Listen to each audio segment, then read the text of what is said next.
Selamat datang ke channel Cikgu Mendel. Dalam video ni kita akan cuba fahamkan bab yang ke-11, keimunan manusia. Jadi kamu boleh buka buku teks muka surat 198. Okey, buku teks muka surat 198. Jadi baguslah ya kalau kamu ada semangat ke ada masa terluang sikit untuk baca buku teks tu. Mungkin selepas kamu dengar cikgu ceritakan ni, cikgu terangkan apa yang ada dalam nota ni, kamu boleh baca buku teks.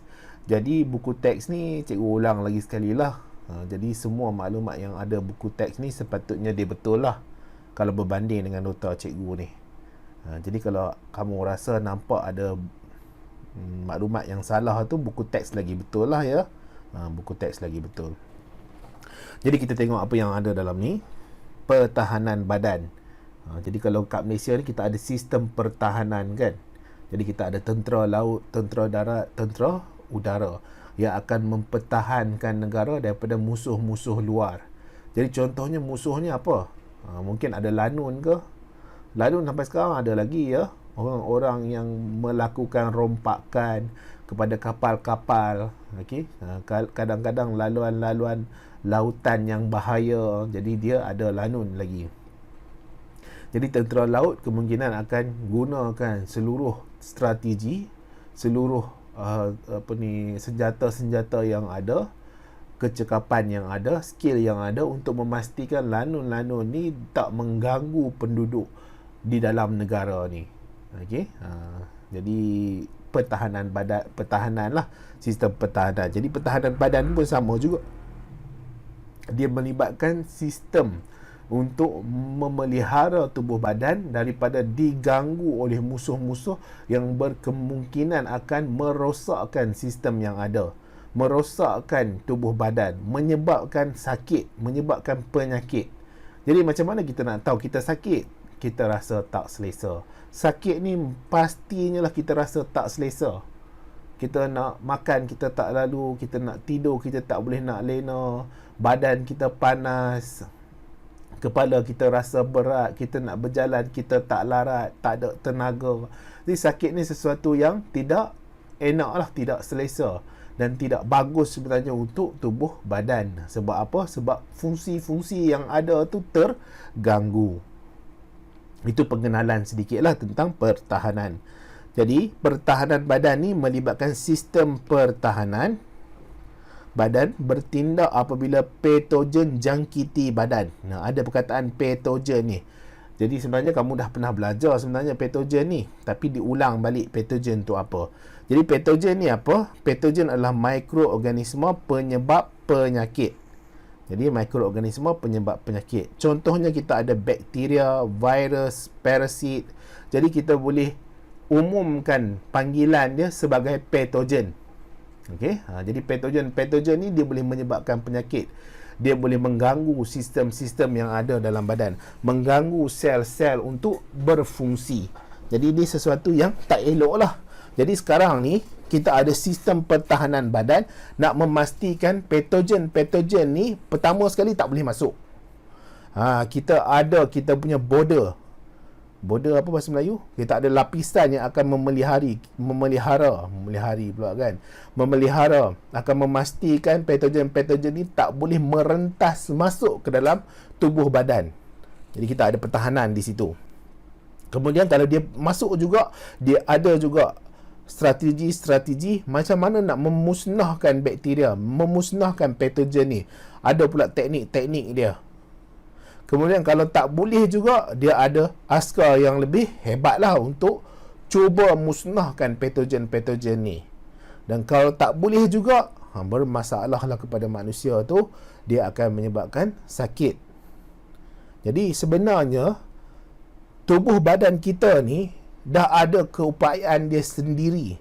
Tanpa kita pergi jumpa doktor pun sebenarnya dia ada keupayaan dia sendiri untuk cuba baik pulih keadaan, cuba atasi masalah-masalah serangan patogen ni. Jadi dia akan cuba sedaya upaya dia lah supaya nanti dia nak pastikan kamu sihat. Kamu tak rasa pening kepala, kamu tak rasa sakit, kamu tak rasa demam, kamu tak rasa tak selesa. Jadi dia ada sendiri dia punya keupayaan sendiri sebenarnya. Okey. Jadi tanpa pergi doktor pun sebenarnya tubuh badan dia akan cuba sedaya upaya untuk lawan penyakit-penyakit ni. Tapi kalau kadang-kadang penyakit-penyakit ni tubuh badan tak mampu nak melawan. Jadi nak tak nak jumpa doktor lah. Jadi doktor akan bagi ubat yang berdasarkan sakit kita tu apa. Jadi boleh ya, patogen dikenali oleh sistem pertahanan badan sebagai benda asing yang disebut antigen. Okey, jadi di patogen ni sebenarnya, kalau nak ikutkan di bakteria, di virus, di parasit ni, dia ada antigen dia sendiri. Okey, antigen yang akan rangsang sistem pertahanan badan. Tadi kita pernah belajar tentang antigen yang ada pada plasma, membran plasma pada sel darah merah kan. Tapi tubuh badan dia tak hasilkan antibody untuk musnahkan antigen tu. Tak boleh. Sebab kalau dia hasilkan antibody untuk musnahkan antigen tu, sel darah merah tak boleh nak berfungsi dalam badan. Jadi bila sel darah merah tak boleh berfungsi dalam badan, disebabkan dia berlaku pengumpalan, agglutination, pengaglutinan, jadi tubuh badan tak boleh hasil antibody itu. Tapi antibody yang lain, antigen yang lain yang tidak ada maklumat dalam tubuh badan ni, limfosit boleh hasilkan antibody. Kita tengok limfosit tu apa. Jadi antigen ni selalunya yang ada pada patogen tu. Okey, yang ada pada patogen. Dia macam seolah-olah kad pengenalan lah. Jadi tubuh badan akan kenal pasti ni benda apa. Jadi kalau dia benda asing, dia antigen asing, jadi dia akan hasilkan satu sistem untuk bunuh benda asing tu. Ada macam-macam cara lah, macam-macam teknik dia nak bunuh. Jadi cikgu harap kamu boleh faham lah sebut tentang antigen tu apa. Ya, antigen ni selalunya dia akan memberi reaksi kepada limfosit untuk hasil antibody. Tapi bukan semua. Sebab dalam tubuh badan kita pun ada antigen juga. Terutama sekali yang ada pada sel darah merah. Iaitu antigen A, antigen D, antigen B. Jadi dia tak boleh sesuka hati dia nak hasilkan sesuatu yang memang dah ada dalam manusia tu. Lainlah kalau antigen tu datang daripada luar. Lain datang daripada luar tu lain. Boleh ya? Jadi antigen rangsang sel limfosit hasil antibody untuk musnahkan antigen. Jadi maksudnya antigen tu datang daripada luar. Contohnya datang daripada mana? Datang daripada derma darah. Kamu derma darah, kamu darah B, kamu derma orang ke darah A. Orang darah A itu boleh hasilkan, limfosit dia boleh hasilkan antibody anti-A. Okey. Jadi, bila orang darah A derma kat darah B itu, darah A itu masuk kan? A derma ke darah B.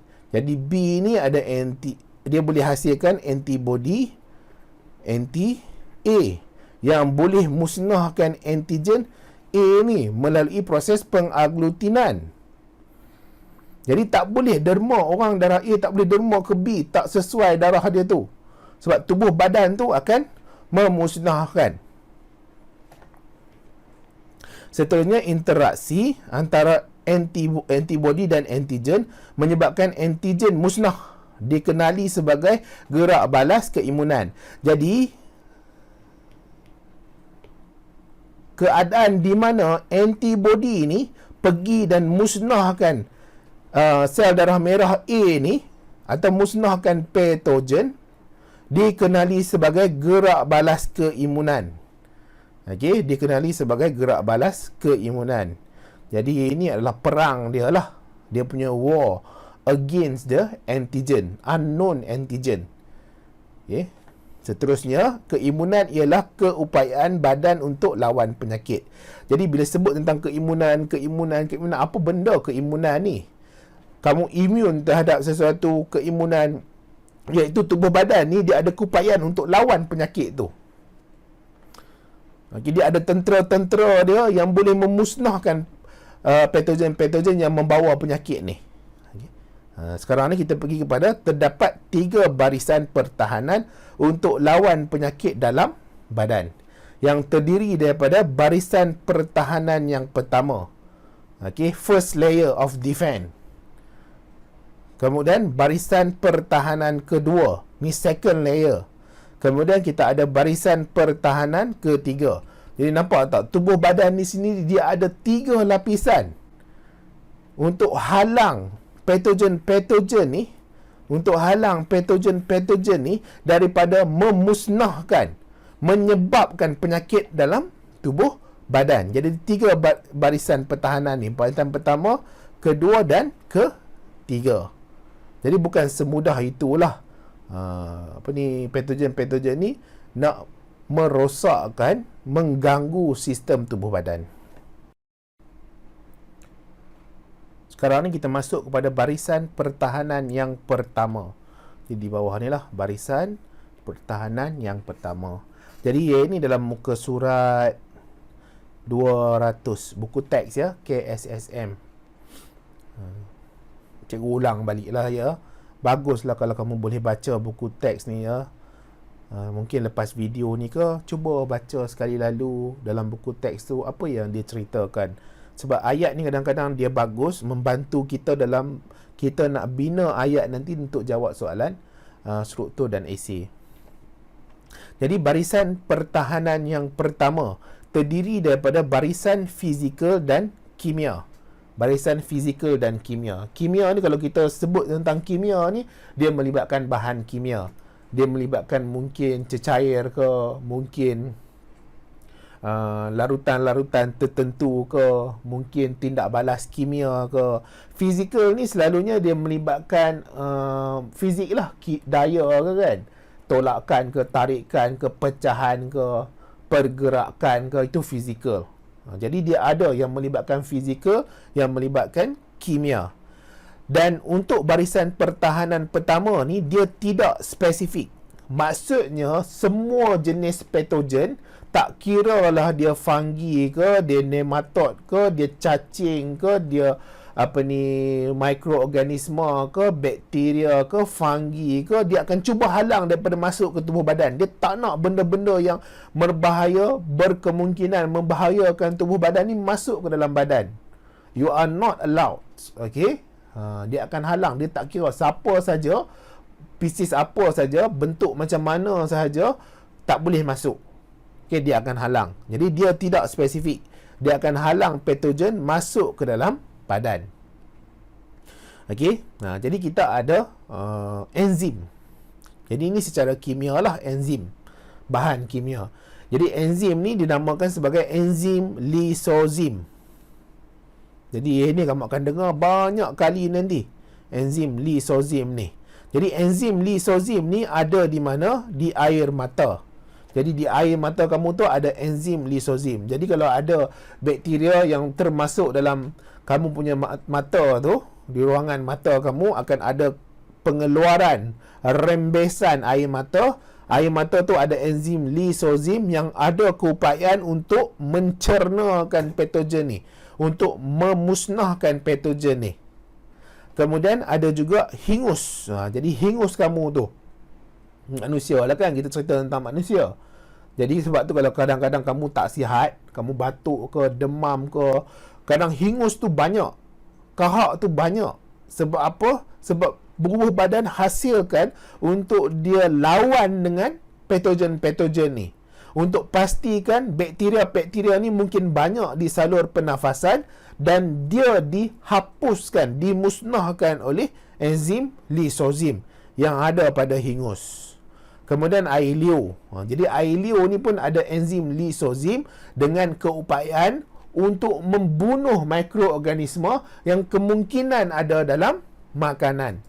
Yang kemungkinan ada dalam makanan. Ya, air liur dia akan bercampur dengan makanan lah. Kita bila makan, makanan tu masuk ke dalam mulut, kan kita akan kunyah. Gigi depan tu akan potong, gigi belakang tu akan kunyah. Lidah akan campurkan makanan tu dengan air liur. Di dalam air liur tu ada enzim lisozim yang ada keupayaan untuk memusnahkan patogen-patogen ni. Jadi enzim lisozim ni dia merupakan protein anti-mikrob. Dia merupakan protein anti-mikrob. Sekali lagi, enzim lisozim ni merupakan protein anti-mikrob. Dia boleh ada keupayaan untuk urai, bunuh sesetengah bakteria. Jadi maksudnya secara umumnya dia akan cuba bunuhlah bakteria. bakteria apa yang masuk, dia akan cuba bunuh, cuba musnahkan. Sebab apa? Sebab dia tak nak bakteria-bakteria ni masuk dalam sistem pengaliran darah badan, sistem badan kita, pergi ganggu sel-sel, ganggu organ-organ, ganggu sistem-sistem yang ada. Dia tak nak. Jadi dia akan cuba. Tapi bukan semua bakteria. Ada bakteria tu dia tahan. Okey, dia mempunyai rintangan yang bagus, dia mempunyai keupayaan yang bagus untuk dia lawan dengan enzim lisozim. Enzim lisozim tak berkeupayaan untuk membunuh dia. Tapi kebanyakan bakteria tu, bukan kebanyakan lah, sesetengah bakteria tu dapat dimusnahkan. At least paling tidak pun dia cubalah sedaya upaya dia kan. Cuba sedaya upaya dia. Kemudian kita ada membran mucus. Okey, ini ada lapisan yang boleh melapit salur respirasi yang boleh merembes mukus. Jadi membran mucus ni dia akan boleh ada keupayaan untuk merembes mukus. Jadi mukus ni dia ada lisozim yang atas ni. Okey. Mukus ni macam kahak tu lah. Okey, hingus ni kan. Dia ada campuran-campuran. Sekalilah kadang hingus tu dicampur dengan air liur juga. Okey, dah sebab dia lalu pada kawasan yang sama, dia bercampur-campur lah. Jadi yang paling utama sekali dia ada enzim lisozim. Jadi salur respirasi ni, contohnya kita ada salur respirasi. Dekat atas ni kita ada laring. Ni salur respirasi trakea contohnya. Jadi trakea ni, di atas trakea ni dia ada cilia. Dia juga dipanggil sebagai lapisan di dalam ni kita ada lapisan membran mucus yang ada keupayaan untuk hasilkan mucus. Jadi ada mucus di atas cilia ni. Ni trakea ya, trakea ni ataupun windpipe, salur udara. Yang mana laring ni adalah voice box, kotak suara. Yang sekarang ni kamu dengar cikgu cakap ni disebabkan ada getaran pada tulang di dalam larynx. Kemudian apabila udara masuk, udara tu dia akan lalu pada mucus-mucus yang di bawah dia tu ada cilia. Ni cilia. Jadi bila dia lalu, adalah bakteria-bakteria, patogen-patogen yang akan terperangkap oleh mucus-mucus yang ada pada atas cilia ni. Dan kamu kena ingat, mucus ni dia bersifat sticky. Dia melekit. Jadi cilia ni dia ada keupayaan, dia akan bergerak untuk tolak mucus ni naik ke atas. Jadi mucus ni akan sentiasa naik ke atas. Jadi dia akan hasilkan mucus. Mucus ni akan ditolak, dihasilkan kat sini kan lapisan mucus ni, membran mucus. Kemudian dia akan tolak mucus ni naik ke atas. Naik ke atas dia akan berkumpul di tekak kamu lah, ataupun di pharynx. Okey, di belakang mulut tu kita panggil pharynx. Dia ada 3 struktur sebenarnya pharynx itu, tapi tak ada dalam silibus kamu, jadi tak payah. Okey, tak payah nak tahulah. Nanti kamu belajar, nanti kamu tahulah dia ada nasofaring, orofaring, laryngofaring. Itu tak ada dalam silibus kamu. Jadi dia akan berkumpul di sini. Kemudian kamu akan ada 2 cara. Sama ada kamu buang mucus tu ataupun kamu telan dia. Okey? Bolehlah sama ada kamu nak telan atau nak buang. Kadang-kadang kamu duduk dalam kelas kan, berkumpul kahak tu dekat leher kan. Jadi takkan kamu nak pergi ludah ke mana-mana kan. Jadi kamu telan lah. Jadi telan pun tak ada masalah. Jadi kita pergi dulu, nanti telan tu kita tengok apa yang berlaku sebenarnya.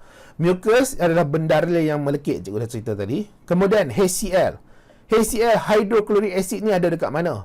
Dia ada di usus pula. Dia ada di perut. Okey, perut.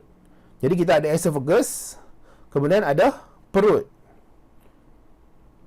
Ni esophagus. Kita ada laring pula. Kita ada pharynx di sini. Bahasa Inggeris cikgu tak tahu, bahasa Melayu nak jawab macam mana tak tahu. Sini ada laring, sini ada trakea, dia bersebelahan. Jadi kadang-kadang di pharynx ni ada berkumpul kahak-kahak tu, mucus tadi, kamu telan dia pergi ke perut. Jadi di perut ni ada HCl, hydrochloric acid. Dan kamu kena ingat, hydrochloric acid yang dihasilkan dinding perut ni, pH dia boleh cecah 1.5 pH. Dia sangat-sangat berasid. Jadi bila dia sangat-sangat berasid, dia ada keupayaan untuk membunuh mikroorganisma tu. pH 1.5 ni boleh lebur paku besi ya. Kalau kena pada kulit kamu boleh menghakis. Kenapa dinding perut dia bagus dalam menahan HCl ni? Sebab dia ada mucus yang dihasilkan oleh dinding perut untuk melindungi dinding perut. Satu lagi, dia pun sebenarnya tak ada laku upayaan hebat sangat untuk melindungi dinding perut. Selain daripada tu, makanan yang ada di dalam perut tu membantu hidroklorik asid tu bertindak balas terhadap makanan, dan dia tak pergi ganggu sangatlah dinding perut tu. Sebab tu kalau makanan tak ada dalam perut, dia tak ada tempat yang dia nak pergi ganggu, dia akan ganggu dinding perut lah. Dan di dinding perut ni pun sebenarnya kadar kerosakan pada tisu-tisu, sel-sel pun tinggi ya. Disebab tu kan, antara tempat yang berlaku cepat, berlaku banyak proses mitosis ni adalah di dinding perut. Sebab dia nak ganti balik sel-sel yang rosak tadi. Kemudian kita ada bekuan darah. Jadi darah ni dia membeku. Jadi ingat, platelet hasilkan tromboplastin, trombokinase yang akan tukarkan protrombin kepada trombin. Trombin akan tukarkan fibrinogen kepada fibrin. Dia akan tutup salur darah tu daripada darah terus menghilang, terus mengalir keluar. Macam mana dia merangkap sel darah merah di antara fibrin tu, jaringan fibrin tu yang tidak larut ni. Okey, itu ulang balik lah. Jadi dia akan halang bakteria daripada masuk. Seterusnya secara fizikal, iaitu kulit. Kulit kita ni, kamu tengok dekat kulit kamu tu, yang warna putih ke, warna merah ke, warna coklat ke, warna brown ke, warna gelap ke, kulit kita tu dia liat dan sukar ditembusi. Cuba kamu cubit sikit kan, dia liat, betul tak? Senang tak nak terluka? Kamu cubit sikit, dia terluka tak? Pastinya tak terluka.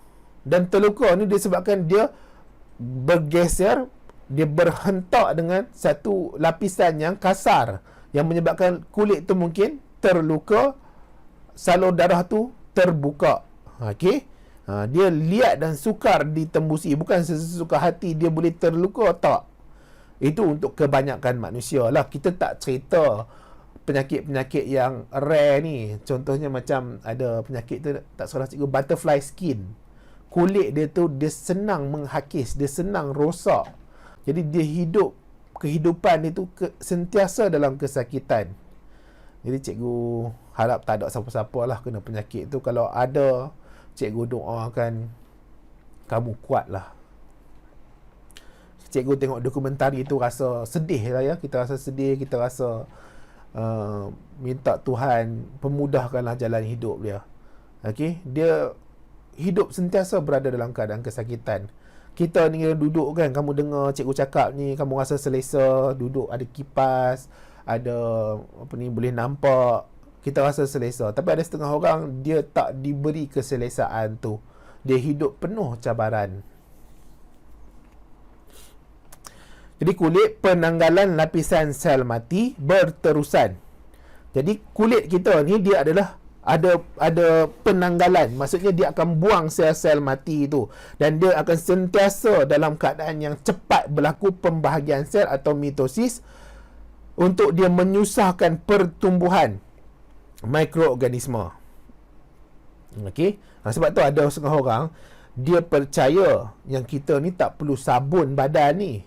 Sebab apa tak perlu sabun? Sebab kulit tu sendiri dah ada dia punya sistem untuk dia halang bakteria tu daripada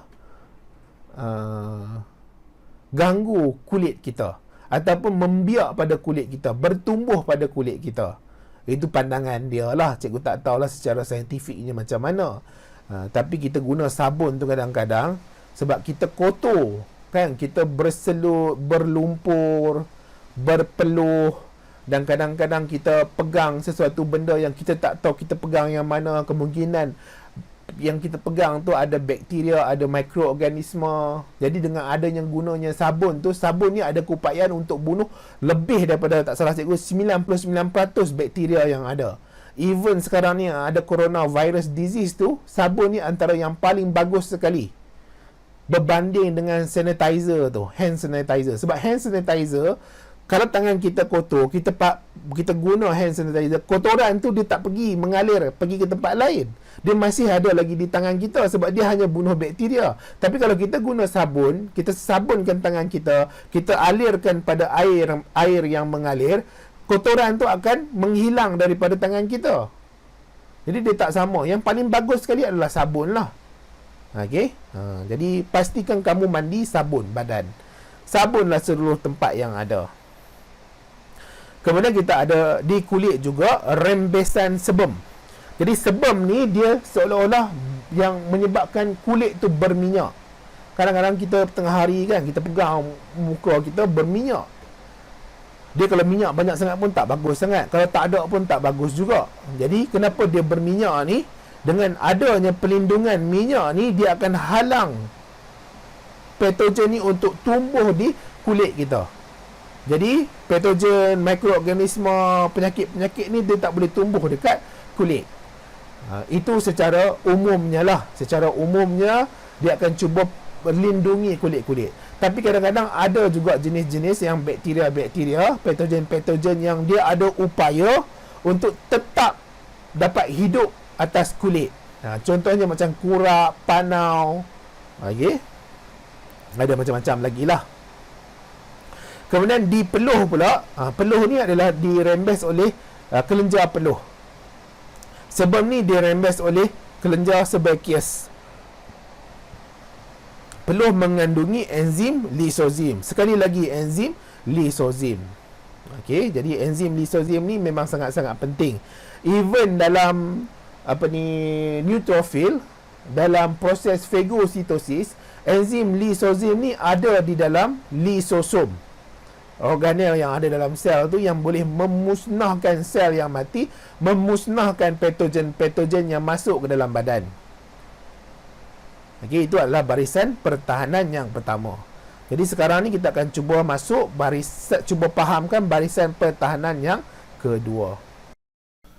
Barisan pertahanan yang kedua, dia bersifat tidak spesifik. Jadi maksudnya semua jenis patogen, semua jenis sesuatu yang membahayakan tubuh badan, dia akan cuba halanglah daripada dia melepasi barisan pertahanan kedua ni, daripada dia terus merosakkan tubuh badan yang terdiri daripada demam.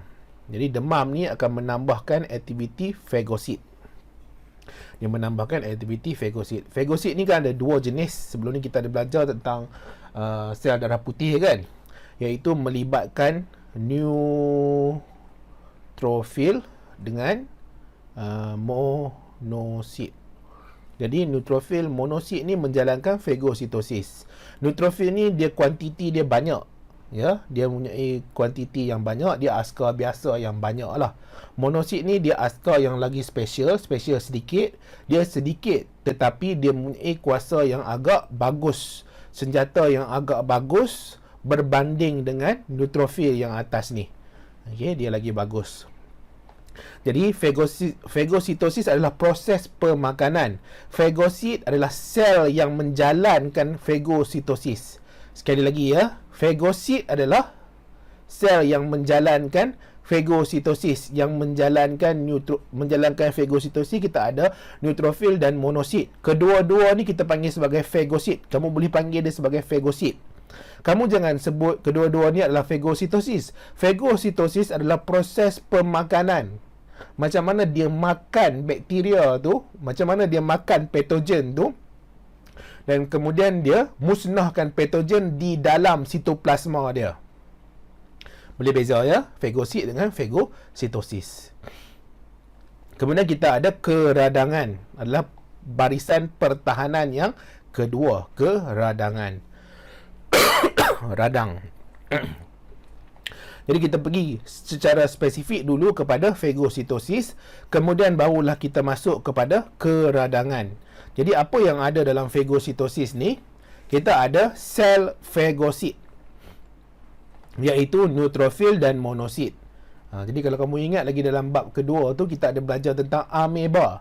Ameba juga adalah sel fagosit. Sebab apa? Sebab dia menjalankan proses fagositosis, yang mana membran plasma tu dia ada keupayaan untuk berubah bentuk, mengepung Okey, organisma lain, mikroorganisma lain dalam proses penelanan, telan. Okey, dia tak kunyah ya, dia tak ada gigi nak pergi kunyah. Bakteria tu pecah dekat luar, tak, dia telan masuk ke dalam sitoplasma. Jadi sel fagosit ialah leukosit. Leukosit ni sel darah putih yang menjalankan fagositosis. Jadi sel fagosit kita ada neutrofil, monosit. Cikgu dah ulang tadi, ni ulangan sekali lagi. Kemudian fagositosis pula adalah proses pemerangkapan dan pencernaan. Jadi dia perangkap, dia cerna. Proses makan lah. Okey? Proses makan. Jadi dalam proses makan ni, dia akan telan mikroorganisma dan sel mati. Jadi bila dia telan mikroorganisma dan sel mati, dia akan ada proses yang seterusnya untuk dia musnahkan mikroorganisma, musnahkan sel yang mati. Jadi bila ada jangkitan, okey, sel fagosit bergerak ke arah kawasan yang dijangkiti. Okey, jangkitan ni contohnya macam kamu digigit nyamuk kan. Nyamuk tu nanti, gigitan nyamuk tu akan bengkak di situ. Jadi bila bengkak di situ, kamu akan rasa kawasan tu bengkak dan kawasan tu panas, dan antaranya sel fagosit akan banyak di situ. Sebab apa? Sebab dia nak memastikan semua bakteria yang masuk akibat luka tu akan dibunuh oleh sel fagosit dalam proses fagositosis. Okey, jadi yang dijangkiti memasuki bendalir tisu melalui liang dinding kapilari. Dinding kapilari. Jadi ini adalah proses dia, proses fagositosis. Nombor 1, sel fagosit unjur pseudopodium. Pseudopodium yang ini. Okey. Pseudopodium. Okay, plasma membran dia tu, dia boleh memanjang, mengubah bentuk, dan dia boleh mengepung bakteria. Dia boleh ke arah bakteria, dia kepung bakteria tu.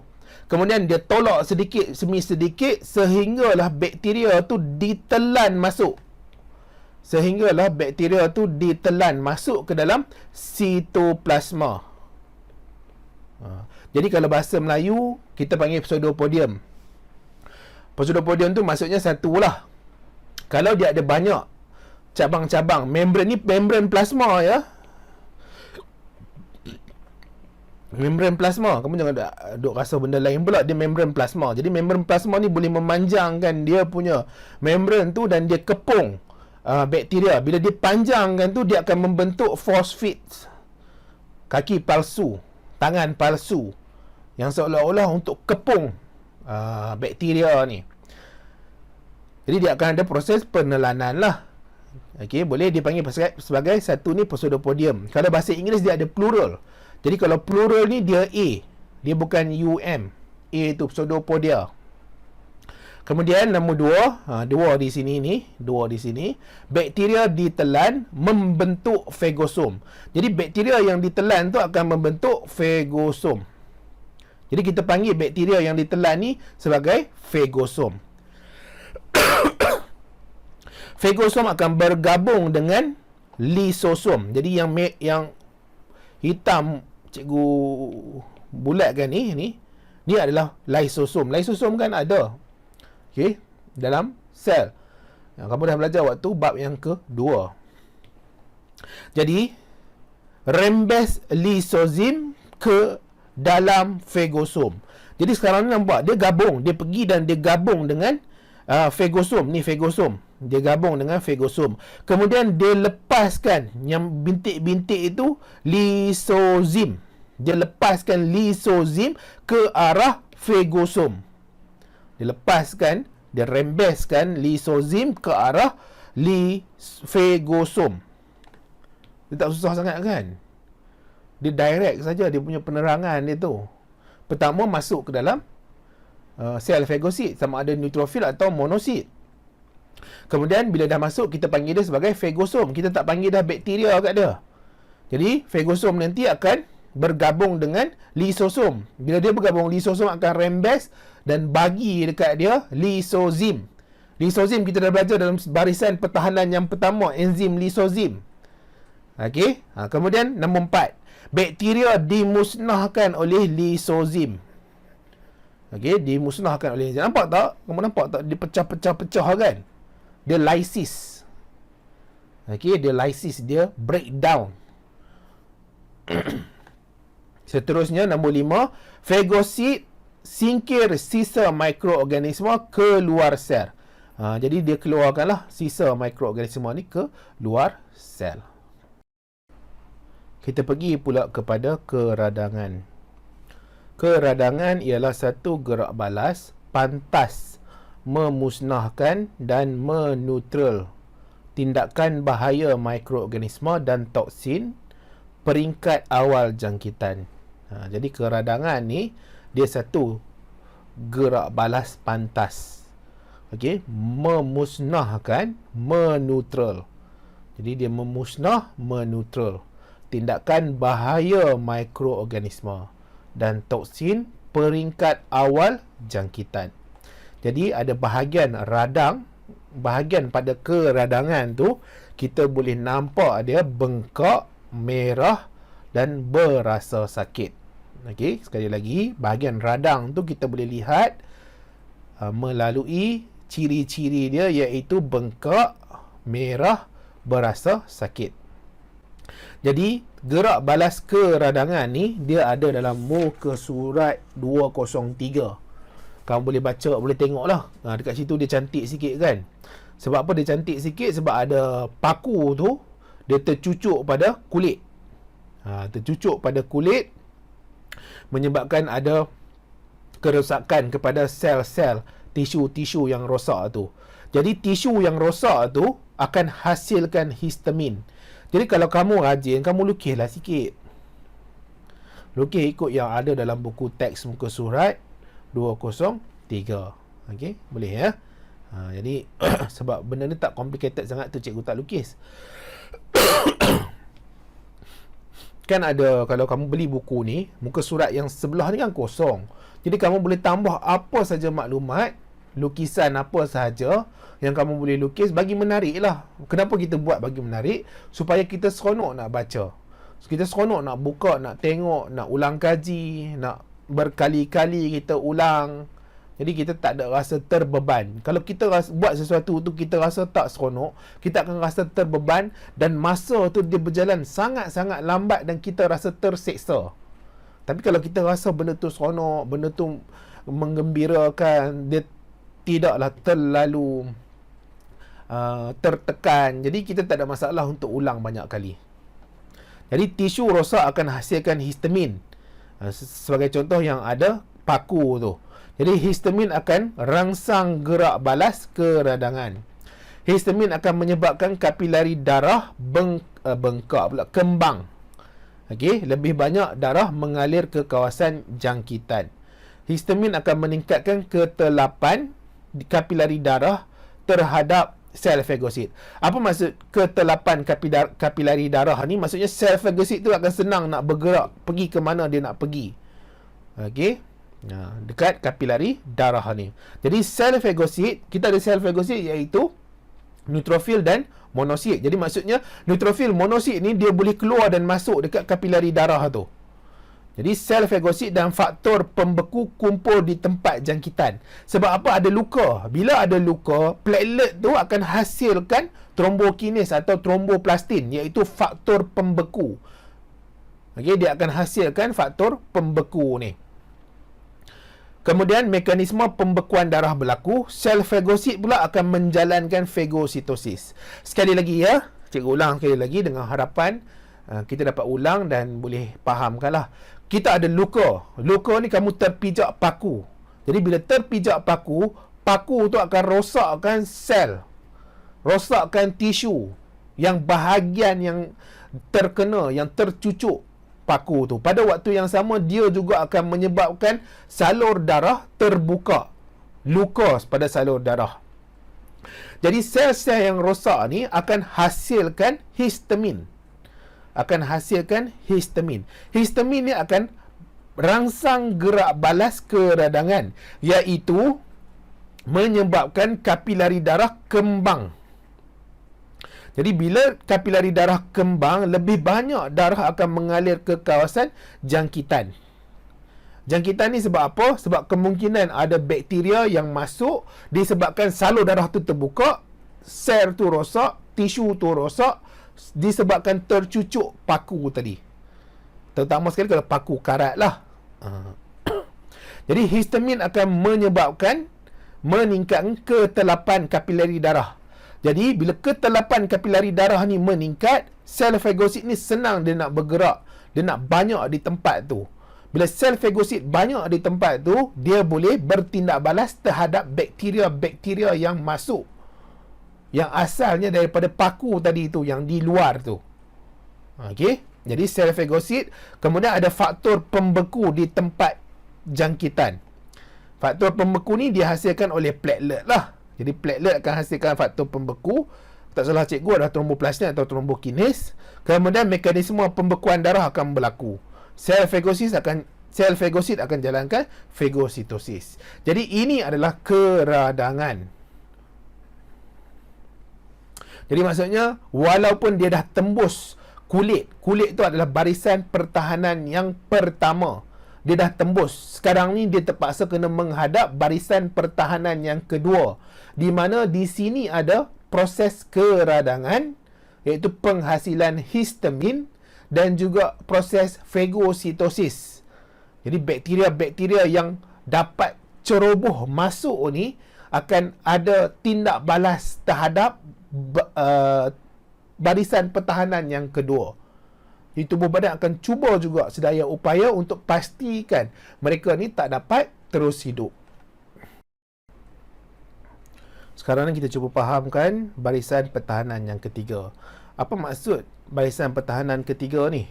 Maksudnya ni, barisan pertahanan pertama dah kalah. Okey, kalah lah. Barisan pertahanan yang kedua pun dah kalah. Jadi kita ada the last lines of defense. Barisan pertahanan yang ketiga, barisan pertahanan yang terakhir. Kalau barisan pertahanan yang ketiga ni kalah juga, bakteria tu menang lah, dan dia akan bermaharaja lela di dalam badan kita.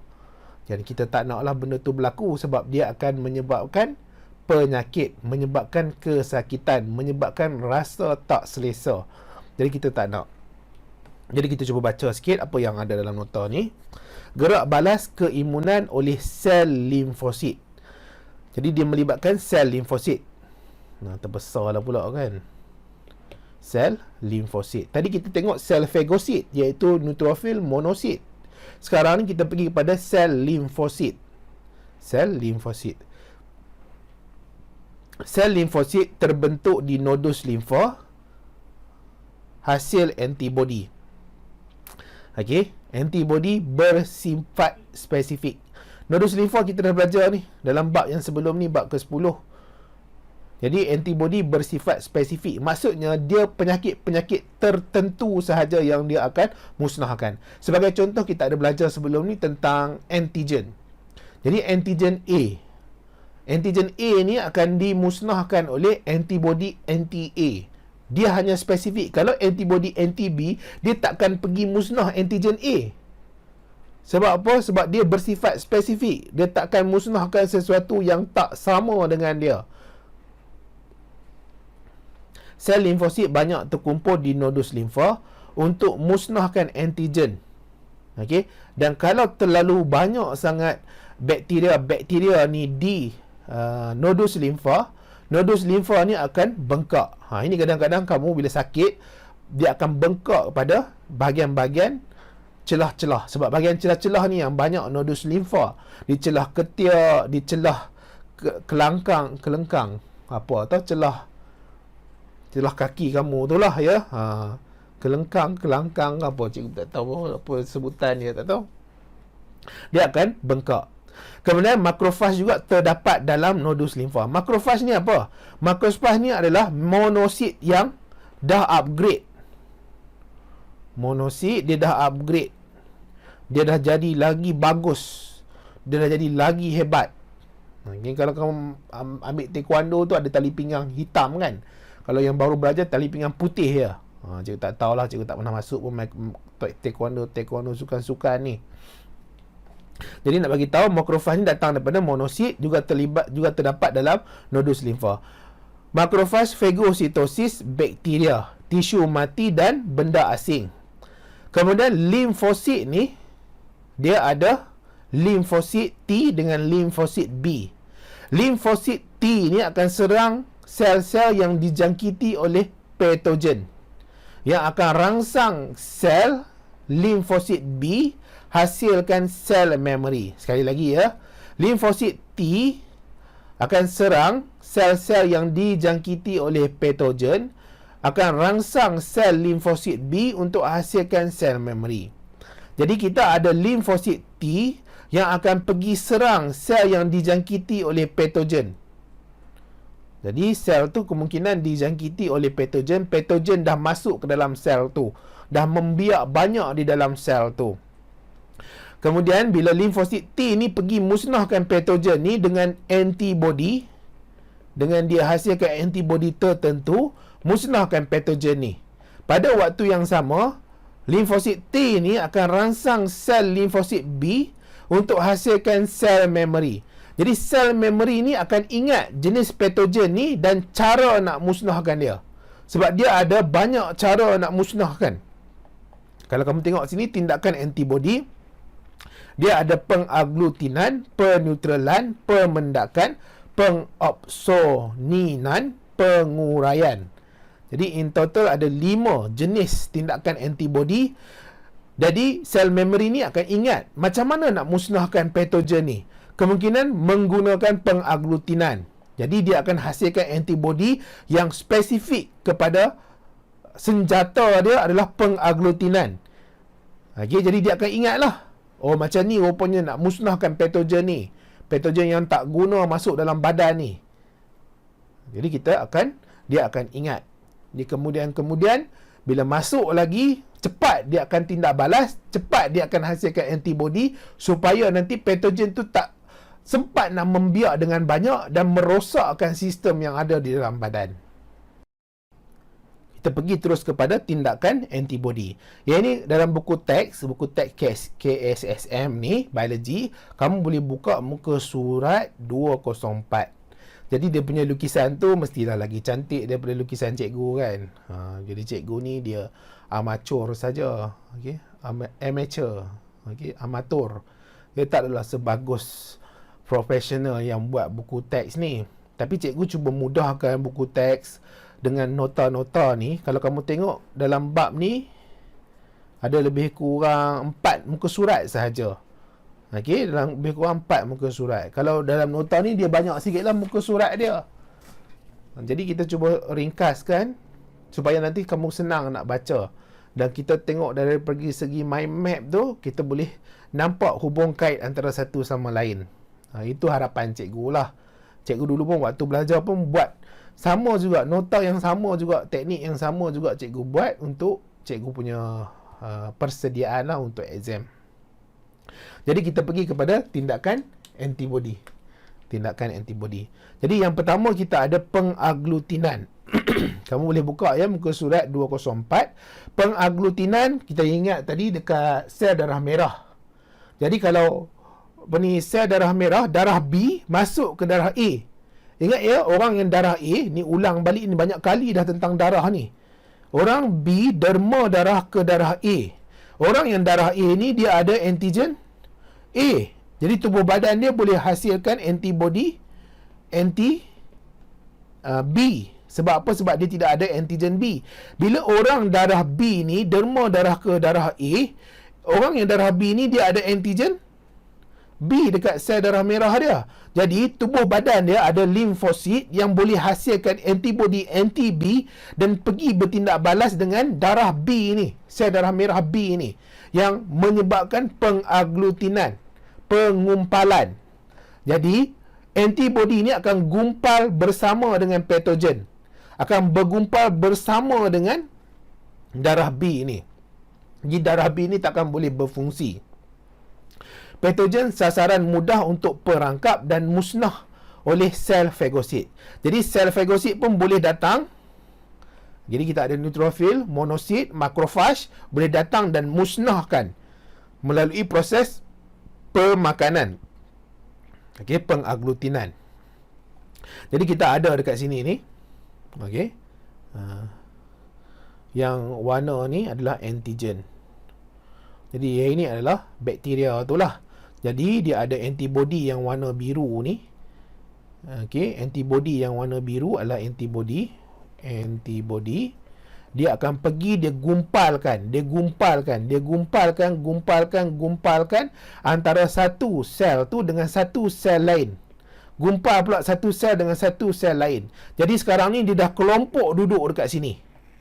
Dia dah kelompok duduk sekali. Jadi datang je fagositosis, datang je sel fagosit, datang dan pergi musnah semua sekali. Jadi cepatlah, efisien.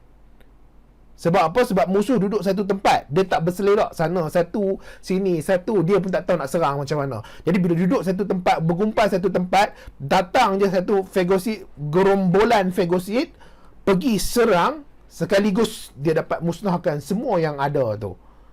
Jadi itu pengaglutinan, dia gumpal. Dia antigen ni kamu kena ingat, dia berada pada membran plasma ataupun berada pada bahagian luar patogen tu. Seterusnya kita ada peneutralan. Okey, peneutralan. Antibody gabung dengan toksin yang dihasilkan oleh bakteria. Kemudian akan meneutralkan toksin tersebut.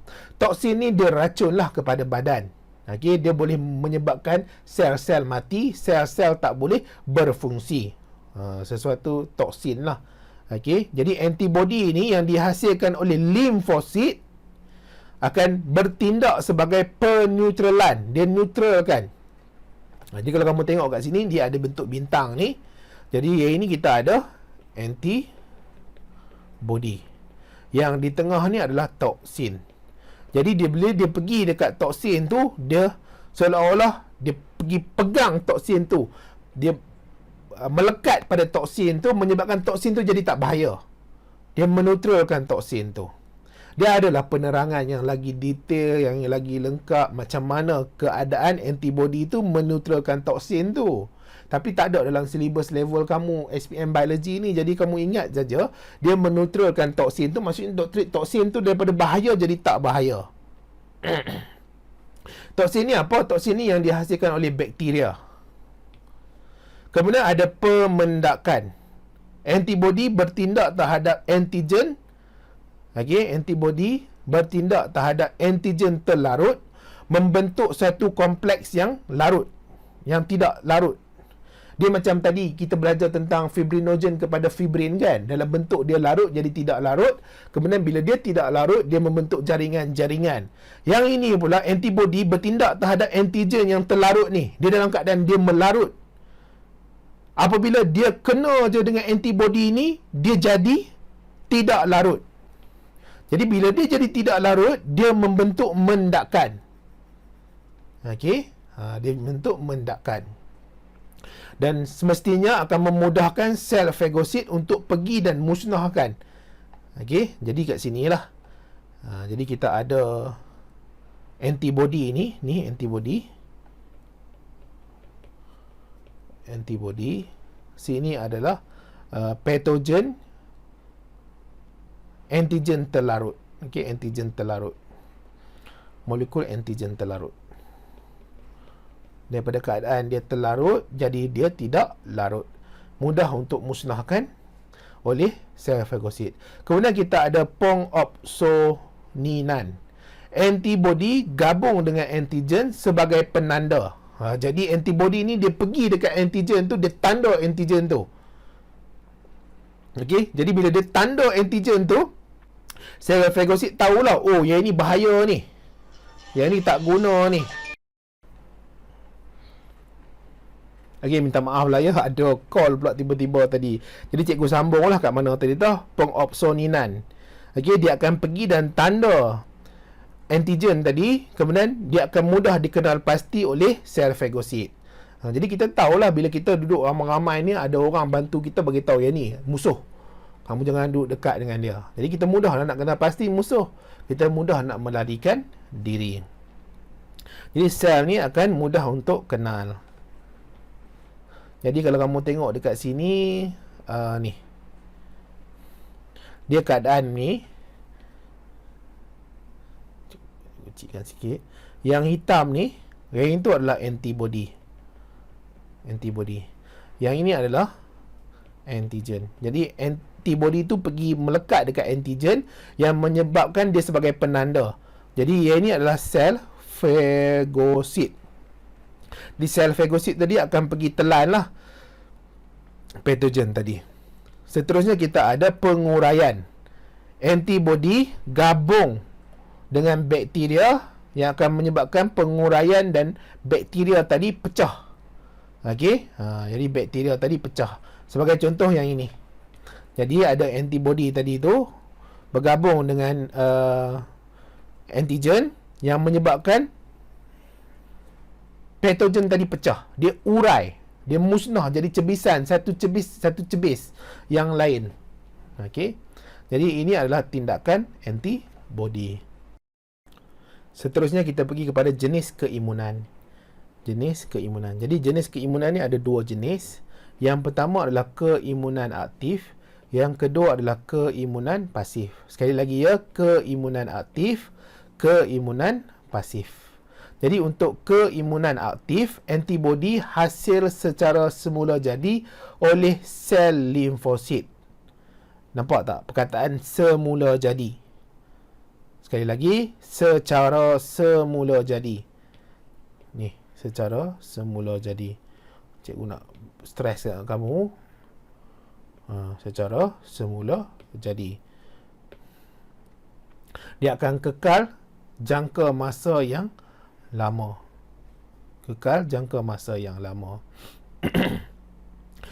Antibody itu tubuh badan kita hasilkan. Jadi mesti ada sebab kenapa dia hasilkan.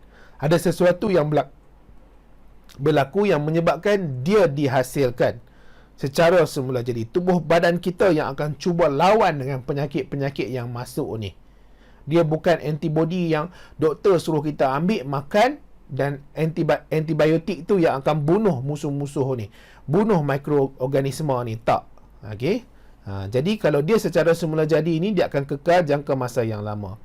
Ada dua jenis keimunan aktif ni. Jadi yang pertama adalah keimunan aktif semula jadi. Apa maksud keimunan aktif semula jadi ni? Kamu pergi melawat kawan kamu yang sakit. Jadi bila kamu pergi melawat kawan kamu yang sakit, kawan kamu tu pergi batuk dekat muka kamu. Jadi bila dia batuk dekat muka kamu, kena pada muka kamu, dan kamu pun terjangkit dengan penyakit yang dia dapat. Jadi bila kamu terjangkit dengan penyakit yang dia dapat, sekarang ni penyakit tu dah masuk ke dalam badan kamu. Bila dia dah masuk ke dalam badan kamu, dia akan trigger lah. Dia akan rangsang tubuh badan kamu untuk lawan dengan penyakit tu.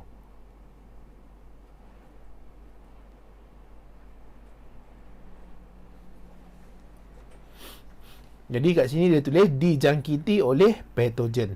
Patogen ni penyakit lah. Dia bolehlah mikroorganisme, bakteria.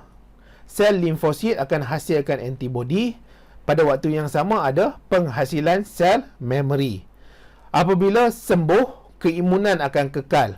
Okey, gerak balas untuk melawan penyakit itu akan kekal. Apabila diserang semula, antibody akan cepat hasil. Contohnya cacar influenza. Ini adalah semula jadi. Kamu pergi melawat kawan kamu, kena penyakit cacar, dia pula pergi peluk kamu ke, pergi geser-geser badan dia dengan kamu ke, pergi melawat dengan kamu, pergi tampar kamu ke, kamu pula terkena patogen tu dekat kamu. Bila terkena je patogen tu, dia dah masuk ke dalam badan. Bila dah masuk ke dalam badan, tubuh badan kamu akan cuba hasilkan sendiri antibody. Iaitu sel limfosit ni akan hasilkan antibody. Jadi kamu pun akan hasilkan secara semula jadi antibody. Seterusnya adalah keimunan aktif buatan. Ini selalunya lah yang mana doktor-doktor akan cucuk kepada kamu, tak doktor, nurse lah, perlindungan daripada penyakit, program imunisasi, iaitu proses rangsang keimunan terhadap penyakit tertentu, iaitu vaksin. Jadi maksudnya patogen-patogen ni yang khusus, yang menyebabkan penyakit yang khusus, contohnya cacar ke, SARS ke, rubella ke, ada macam-macam lah, BCG apa semua tu kan. Jadi dia cucukkan ke dalam badan penyakit tu, patogen tu yang telah dilemahkan. Jadi dia cucukkan ke dalam badan yang telah dilemahkan. Sekarang ni dia masukkan penyakit tu dalam badan. Bila dia masukkan penyakit dalam badan, tubuh badan kita akan been triggered, akan dirangsang, dipaksa untuk hasilkan antibody untuk lawan penyakit khusus ni, penyakit yang tertentu ni, yang sangat-sangat spesifik ni. Jadi secara umumnya dia memang tak ada masalah lah, sebab seluruh penduduk dunia memang menjalani proses vaksinasi ni atau imunisasi program ni. Tapi malangnya ada beberapa orang lah yang ada terkesan yang tubuh badan dia tak apa nak kuat untuk lawan walaupun patogen ni telah dilemahkan. Itu yang kadang-kadang jadi isu kepada golongan-golongan anti vaksin. Jadi cikgu tak nak ceritalah panjang-panjang itu. Golongan anti vaksin ni kadang-kadang hebat dia orang, punya pembacaan dia orang tu banyaklah, dia punya kajian-kajian pembacaan dia orang daripada Google ni. Tapi cikgu dari segi yang belajar biologi ni, yang degree dalam pendidikan biologi ni, memang percayalah program ni telah membantu untuk baik pulih taraf hidup kehidupan manusia. Dengan adanya program imunisasi ni, banyak penyakit telah sekarang ni dah boleh dikatakan tidak ada lagi di kalangan masyarakat dunia disebabkan oleh program imunisasi vaksinasi ini. Jadi vaksin, jadi cucuk tu vaksin adalah ampaian patogen yang lemah, mati atau yang tidak virulen, yang tidak membahayakan tubuh badan. Jadi kadang-kadang dia orang jadi isu sebab apa? Vaksin ni dibiarkan di dalam badan haiwan. Jadi macam mana dia nak biarkan vaksin ni jadi banyak? Nak tak nak dia terpaksa guna haiwan lah. Dan antara haiwan yang menjadi isu yang cukup sensitif bagi umat Islam adalah babi. Okey, jadi bila dia biarkan vaksin dalam babi, dia keluar dan dia harvest, dia tuai vaksin ni, penyakit-penyakit ni, kemudian dia cucuk kepada badan manusia. Jadi itu yang menjadi isu lah.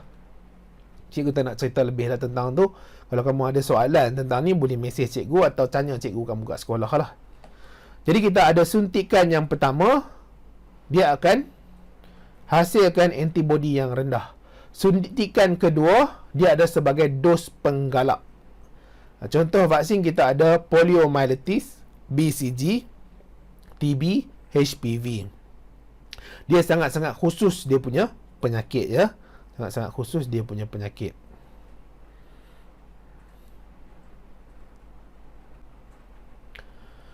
Sekarang ni kita cuba fahamkan keimunan pasif. Jadi sekarang yang atas tu, keimunan aktif tu, dia tubuh badan yang hasilkan antibody dia sendiri. Tubuh badan yang hasilkan antibody sendiri. Yang keimunan pasif ni, tubuh badan tak hasil antibody sendiri. Dia terima daripada luar. Kat sini tulis tidak hasil antibody sendiri. Peroleh sumber daripada luar. Dia tidak kekal, sementara sahaja. Jadi maksudnya bila antibody itu bertindak balas terhadap patogen, dia habislah. Dia tak hasil lagi lah dekat dalam badan kita. Jadi dia ada dua jenis. Keimunan pasif semula jadi. Semula jadi ni lebih kepada ibu kepada anak. Jadi ibu akan tolong bantu anak dia dalam anak dia tu nak melawan dengan penyakit-penyakit, patogen-patogen yang kemungkinan ada di dalam badan anak dia waktu dalam rahim, waktu dia keadaan fetus. Okey, jadi dia daripada antibody ibu. Beberapa bulan pertama placenta, dapat daripada placenta. Kemudian daripada susu ibu. Sebab tu antara yang bagus sekali dia kata susu awal ibu tu. Tapi ada jugalah ibu-ibu yang tak berapa nak bagus penghasilan susu tu, dia tak dapat nak mengeluarkan susu bagi anak dia. Jadi nak tak nak terpaksalah kepada susu formula. Okey, tak apalah, tak ada masalah. Dari segi nutrisi tu, walaupun susu ibu tu bagus, tapi dah dia tak boleh nak bagi, tak upayalah, bagilah susu formula. Jadi cikgu percaya ramailah generasi sekarang ni adalah bergantung dengan susu formula. Susu formula ni kadang-kadang datang daripada haiwan dan datang daripada tumbuhan pun ada. Tumbuhan datang daripada mana? Datang daripada kacang soya pun ada, susu soya kan. Haiwan ni mungkin daripada lembu atau kambing. Ini bukan kata apa menyebabkan kamu ni adalah generasi kambing atau lembu ya. Ada orang dia cukup tak sensitif. Dia boleh sebut pula anak-anak kecil yang makan susu lembu, susu kambing ni generasi lembu dan kambing. Sebab apa? Sebab ibu dia tak nak susukan dia.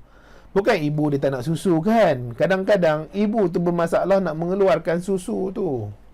Jadi terpaksa kena bergantung dengan susu formula ni. Jadi tak baguslah kita kata begitu kepada seseorang. Kemudian kita ada keimunan pasif buatan. Keimunan pasif buatan ni selalunya antibody tu, anti-serum tu dihasilkan di makmal. Jadi dihasilkan di makmal, di syarikat pharmaceutical. Okey, contoh yang terkenal Johnson & Johnson lah kan. Ada banyak lah sekarang ni syarikat pharmaceutical ni. Jadi suntikan anti-serum atau serum. Antibody spesifik untuk tentang antigen. Dia tindakan segera. Contohnya anti-tetanus, anti-rabies, anti-serum bisa ular. Okey, yang tentang susu ibu tu cikgu nak cerita lebih pun tak tahu sangat lah. Okey, jadi selalunya cikgu perempuan dia lagi mahir lah ya tentang pregnancy, tentang susu ibu, susu formula. Cikgu nak cerita lebih pun pengalaman tu tak ada lah. Jadi sekadar yang bacaan biasa saja. Jadi kita tengok graf ni. Graf ni penting sebab graf ni dia selalu juga masuk untuk exam kamu. Okey, graf ni dia selalu masuk untuk exam kamu. Dia selalu tanya dekat soalan objektif. Jadi sekarang ni kita pergi kepada yang ini dulu. Okey, yang ini dulu. Jadi kita ada antibody. Kata apa? Aras antibody. Kemudian kita ada masa. Jadi masa ni mengikut bulan. Jadi dia ada suntikan satu. Jadi suntikan satu ni apa? Suntikan vaksin. Okey, program imunisasi, vaksinasi. Suntikan satu. Jadi bila suntikan satu, tubuh badan akan hasilkan antibody dia sendiri. Akan naik lah. Akan naik. Kemudian dia akan turun. Jadi diletakkan suntikan kedua sebagai penggalak. Kan ada tulis kat atas ni. Suntikan satu, suntikan dua. Suntikan satu ni akan menyebabkan antibody rendah. Rendah sajalah. Kemudian suntikan dua ni adalah sebagai dos penggalak. Jadi bila bagi suntikan kedua dos penggalak, dia akan naik. Melepasi aras keimunan. Maksudnya, bila dia lepas aras keimunan ni, dia dah bagus, cukup untuk dia lawan dengan penyakit. Tapi kalau dia tak lepas aras keimunan, penyakit tu kemungkinan akan menang dan akan membiak dengan banyak, bertumbuh dengan banyak, akan menyebabkan sakit yang teruk pada seseorang yang ada patogen tu. Jadi dia akan menaik aras keimunan. Jadi ini adalah graf untuk keimunan aktif. Keimunan aktif buatan. Selalunya buatan lah. Kita tak cerita tentang aktif semula jadi ni. Keimunan aktif buatan. Aras keimunan, kepekatan antibody cukup untuk lawan penyakit. Kalau untuk yang ini pula untuk apa? Antibody tinggi. Sebab apa? Sebab dia cucuk antibody. Dia suntik antibody masuk. Jadi directly, automatically dia tinggi. Kalau macam ni, dia cucuk vaksin. Dia cucuk patogen yang telah dilemahkan tu. Jadi dia tunggu tubuh badan dulu hasilkan antibody tu. Sebab tu dia naik sikit-sikit. Kalau macam ni, dia terus naik mendadak. Contohnya kita pergi cucuk dia 30 ml. Adalah 30 ml. Kalau yang ini, dia tak ada lah awal permulaan mana ada antibody sebab tubuh badan tak hasilkan lagi. Kalau yang ini pada suntikan pertama terus naik 30 ml. Contohlah ya. Banyak kot 30 ml. Tak ada lah sampai 30 ml. Kemudian, dah antibody tu bertindak balas dengan patogen, dia jadi rendah lah. Jadi kita suntik yang kedua, dia naik balik. Okey. supaya dia melepasi aras keimunan. Jadi yang ini adalah keimunan pasif. Akhir sekali kita ada virus HIV, Human Immunodeficiency Virus, ataupun virus kurang daya tahan manusia. Sekarang ni teknologi dah agak moden, perubatan pun dah agak moden. Syarikat-syarikat farmaseutical ni dah hebat, dia punya kajian-kajian, saintis-saintis yang terlibat. Jadi AIDS ni, HIV ni, dia dah tak sebahaya dulu lah. Tak sebahaya dulu. Kalau kita dengar dulu ni, kita macam takut kalau dengar. Tapi sekarang ni dia tak sebahaya dulu sebab dia ada ubat untuk tekan HIV ni daripada dia membentuk AIDS. Okey, dia akan tekan HIV virus ni daripada dia membentuk ni sindrom kurang daya tahan penyakit. Sebab tu bukan semua orang yang ada HIV positif ni dia akan ada AIDS. Bukan semua orang ya. Kalau dia tak mengalami proses-proses perubatan moden ni, barulah dia akan develop AIDS, iaitu sindrom kurang daya tahan penyakit. Maksudnya tubuh badan dia tak boleh nak lawan penyakit. Penyakit masuk je, penyakit rosakkan. Dan penyakit tu akan kekal duduk dalam tubuh badan tu. Kalau sesama je, kalau dia dah develop AIDS ni, sepanjang hayat dia sesama. Kalau dia pening, sepanjang hayat dia pening. Lebih kurang macam tu lah. Sebab apa? Sebab dia sindrom kurang daya tahan penyakit. Dia tak dapat nak tahan penyakit. Penyakit tu akan sentiasa ada dalam tubuh badan dia. Dan dia disebabkan dia serang sistem keimunan HIV ni, Human Immunodeficiency Virus ni. Tapi bila dia makan certain ubat, cikgu tak ingat lah antiviral ke apa ke nama ubat dia tu. Cikgu tak makan, jadi cikgu tak tahu sangat lah. Tapi dengar lah kan, kita ada belajar dulu. Sekarang ni pun banyak kajian-kajian. Jadi bila dia makan ubat tu, dia akan suppress, dia akan tekan HIV ni. Jadi HIV ni takkan develop, dia takkan bergerak, dia takkan memburuk menjadi AIDS. Okey. Autoimmunodeficiency syndrome pun tak salah cikgu. Dia takkan develop jadi AIDS. Dan sekarang-sekarang ni orang yang selalunya terlibat dengan teruk HIV ni, dia boleh makan sejenis ubat ataupun dia mempunyai potensi tinggi untuk dapat HIV. Jadi siapa yang potensi tinggi dapat HIV? Orang yang terlibat dalam pelacuran lah. Jadi orang yang terlibat dengan pelacuran ni, dia pun boleh makan ada sejenis ubat yang menyebabkan kalau dia ada hubungan seksual dengan orang yang ada AIDS pun, dia takkan boleh kena AIDS tu. Jadi dia ada ubat tu. Dia boleh makan satu ubat tu, tahanlah 3-4 bulan. Kalau dia ada hubungan seksual, dia melanggan pelanggan dia, dia takkan kena lah AIDS tu. Okey. Dan HIV ni ada, kita bila buat test, dia ada HIV positif, HIV negatif. HIV positif tu maksudnya HIV tu ada. HIV negatif maksudnya HIV tu tak ada, tapi tak semestinya dia tidak ada. Okey, dia tak semestinya tidak ada. Jadi kalau kamu berminat lagi, kamu boleh baca lah. Walaupun sekarang ni tidaklah orang kata ada ubat bagi HIV, tapi ubat yang ada tu, ubat yang sedia ada ni, dia dapat bantu orang yang kena HIV positif ni supaya dia tak memburuk menjadi AIDS. Okey, dia tak memburuk menjadi AIDS. Itu yang setakat ilmu cikgu ada lah. HIV membiak dalam limfosit, musnahkan limfosit. Jadi sistem dia tidak ketara beberapa tahun awal.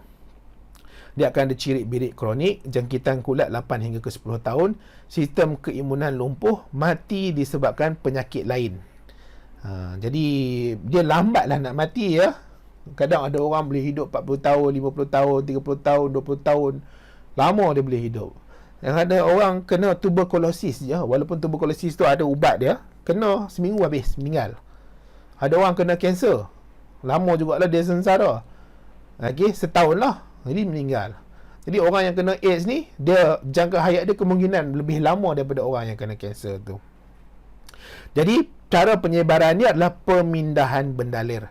Mungkin dari darah, air mani, plasenta. Jadi maksudnya daripada ibu boleh kena pada anak. Okey. Jadi cikgu dah cuba sedaya mampulah untuk terangkan bab yang ini, keimunan manusia. Jadi kalau ada yang kamu rasa tak kena, boleh mesej cikgu lah. Cikgu minta maaf lah kalau cikgu tak sempat nak reply mesej dekat YouTube tu. Dan cikgu sangat-sangat berterima kasih lah kepada siapa-siapa yang bagi ucapan-ucapan yang baik, kan, perkataan-perkataan yang baik, ucapan terima kasih. Cikgu pun terima kasih juga kerana sudi dengar video ni, dan moga bermanfaat lah kepada kamu, dapat bantu kamu untuk faham, dan kamu cemerlanglah dunia akhirat, okay? Dan dapat bantu kamu untuk capai apa yang kamu nak dalam hidup kamu ni.